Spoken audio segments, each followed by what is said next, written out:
తెలంగాణ వ్యాప్తంగా తీవ్ర సంచలనం సృష్టించిన కరీంనగర్ నగల దుకాణం చోరీ కేసును పోలీసులు ఛేదించారు. ఈ భారీ దోపిడీకి పాల్పడిన అంతర్రాష్ట్ర ముఠాలోని 3 నిందితులను అరెస్ట్ చేసినట్లు కరీంనగర్ పోలీస్ కమిషనర్ గౌస్ అలం ప్రకటించారు.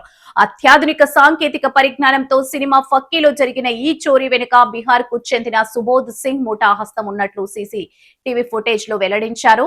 అదేవిధంగా భారీ బంగారం దోపిడీ కేసులో పోలీసులు 3 నిందితులను కటకటాల్లోకి నెట్టారు. నిందితులతో పాటు చోరీ సొత్తును కొనుగోలు చేసిన వ్యాపారిని కూడా అరెస్ట్ చేశారు. ఈ అంతరాష్ట్ర ముఠాలో మొత్తం 13 మంది పాల్గొన్నట్లు కరీంనగర్ సిపి గౌస్ ఆలం మీడియాకు వివరించారు. నిందితులు నగల దుకాణం నుంచి ఏకంగా 161 తులాల బంగారం, 112 క్యారెట్ల వజ్రాభరణాలు ఎత్తుకెళ్లినట్లు స్పష్టం చేశారు. ఈ ముఠా దోపిడీకి 2 నెలల ముందే స్క్రీన్ ప్లే సిద్ధం చేసింది. తెలంగాణలోని 4 ప్రాంతాల్లో రెక్కి నిర్వహించిన ఈ కేటుగాళ్లు చివరికి కరీంనగర్ ను టార్గెట్ చేశారు. దోపిడీకి ముందు జగిత్యాల జిల్లా ధర్మపురిలో ఆశ్రయం పొందినట్లు పోలీసులు గుర్తించారు. చోరీ పూర్తి కాగానే నిందితులు 3 బృందాలుగా విడిపోయారు. పోలీసులకు చిక్కకుండా ఉండేందుకు ధర్మపురి వద్దే తమ వాహనాలను వదిలేశారు. అక్కడి నుంచి బస్సులు, రైళ్ల ద్వారా ఇతర రాష్ట్రాలకు తప్పించుకునేందుకు ప్రయత్నించారు. రంగంలోకి దిగిన ప్రత్యేక బృందాలు సాంకేతిక పరిజ్ఞానం ఆధారంగా 3 అదుపులోకి తీసుకున్నారు. వీరి నుంచి ప్రస్తుతానికి 51,000 రూపాయల నగదు, 2 సెల్ ఫోన్లను స్వాధీనం చేసుకున్నారు. ఈ దోపిడీకి బీహార్ కు చెందిన most wanted criminal Subodh Singh సూత్రధారిగా ఉన్నాడు. బీహార్, బెంగాల్, జార్ఖండ్ రాష్ట్రాల్లో 100 తులాల బంగారం దోచేసిన చరిత్ర ఈ గ్యాంగుకుంది. అత్యాధునిక టెక్నాలజీని వాడుతూ పోలీసులకు దొరకకుండా తప్పించుకోవడంలో ఈ ముఠా దిట్ట. తెలంగాణ చరిత్రలోనే ఇలాంటి హైటెక్ దోపిడీ జరగడం ఇదే మొదటిసారి అని సిపి గౌస్ ఆలం తెలిపారు.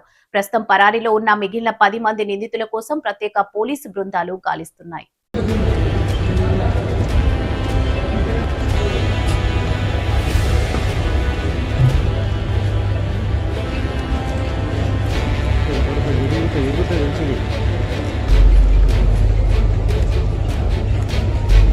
As I told, structure of gang లో మాస్టర్ మైండ్ ఉన్నారు. ఒకటి హ్యాండ్లర్ ఉంటారు. హ్యాండ్లర్ ద్వారా మొత్తం ఎన్క్రిప్టెడ్ ఇది కమ్యూనికేషన్ యాప్ లో కమ్యూనికేషన్ జరుగుతుంది. రెకీ టీమ్ ఉంటాయి, అడ్వాన్స్ రెకీ టీమ్. ఈ తర్వాత ఎగ్జిక్యూషన్ టీమ్. రెకీ టీమ్ ద్వారా చేసిన పనిలో ఎగ్జిక్యూషన్ టీమ్ వచ్చి మొత్తం మళ్ళీ రెకీ చేస్తారు. రూట్ రెకీ చేస్తారు, లొకేషన్ రెకీ చేస్తారు, షెల్టర్ ప్లేస్ రెకీ చేస్తారు. అంతా సేఫ్ ఉందా లేదా. తర్వాత లాజిస్టిక్ సపోర్ట్ టీమ్ ఉంటాయి. వీళ్ళకి వెహికల్ ప్రొవైడ్ చేయడానికి కూడా అఫెన్స్ లో యూజ్ అయిన 2 వెహికల్స్ ఉంది, అది కూడా సప్లై చేయడానికి సెపరేట్ టీమ్ ఉంటాయి. ఆర్మ్స్ సప్లై చేయడానికి, రిసీవ్ చేయడానికి, గోల్డ్ జ్యువెలరీ రిసీవ్ చేయడానికి separate team and disposal team ఒకటి. So these are the teams they follow. It's a very highly sophisticated operation of gang, and our team has worked very hard. Within 2 days we were able to identify some of the accused offenders.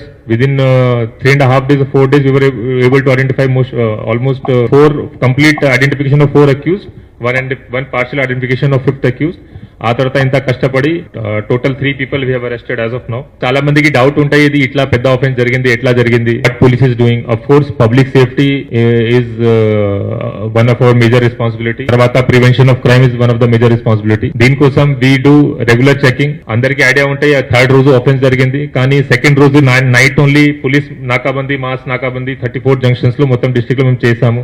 ఆ week లో hotels, lodges మొత్తం check చేసాము. ఇది regular గా checking నడుస్తుంది. This part of our regular to prevent crime, regular preventive activities కింద అనుకుంటాం. కానీ still despite efforts of police ఈ టైప్ ఆఫ్ ఆఫెన్స్ జరగవచ్చు. It's unfortunate. అండ్ ఆఫెన్స్ అయిన తర్వాత still our responsibility quick response. ఆ తర్వాత క్రైమ్ డిటెక్ట్ చేయాలి, అఫెండర్స్ కి పట్టుకోవాలి.